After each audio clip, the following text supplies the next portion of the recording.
తెలంగాణ వ్యాప్తంగా మసాలా తయారీ కేంద్రాల్లో ఫుడ్ సేఫ్టీ అధికారులు దాడులు నిర్వహించారు. 30కి పైగా మసాలా మ్యానుఫ్యాక్చరింగ్ ప్యాకింగ్ సెంటర్లలో తనిఖీలు చేశారు. రంగారెడ్డి జిల్లా జల్పల్లి, బండ్లగూడ, జాగీర్లోని స్పైసెస్ సెంటర్లలో సోదాలు చేశారు. ఫుడ్ సేఫ్టీ ప్రమాణాలు పాటించకుండా మసాలాలు తయారీ చేస్తున్నట్లు అధికారులు గుర్తించారు. గడువు ముగిసినా లేబుల్ లేని ప్రొడక్ట్స్ స్టోర్ చేసినట్టు తేల్చారు. నిబంధనలు పాటించని మసాలా తయారీ కేంద్రాలకు ఫుడ్ సేఫ్టీ అధికారులు నోటీసులు ఇచ్చారు.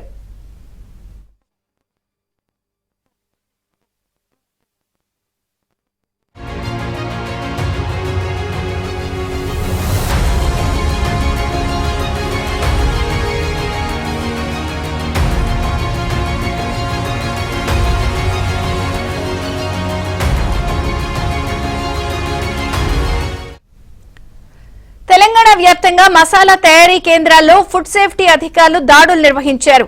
30కి పైగా మసాలా మ్యానుఫ్యాక్చరింగ్ ప్యాకింగ్ సెంటర్లలో తనిఖీలు చేశారు. రంగారెడ్డి జిల్లా జల్పల్లి, బండ్లగూడ, జాగీర్లోని స్పైసెస్ సెంటర్లలో సోదాలు చేశారు. ఫుడ్ సేఫ్టీ ప్రమాణాలు పాటించకుండా మసాలాలు తయారు చేస్తున్నట్లు అధికారులు గుర్తించారు. గడువు ముగిసినా లేబుల్ లేని ప్రొడక్ట్స్ స్టోర్ చేసినట్లు తేల్చారు. నిబంధనలు పాటించని మసాలా తయారీ కేంద్రాలకు ఫుడ్ సేఫ్టీ అధికారులు నోటీసులు ఇచ్చారు.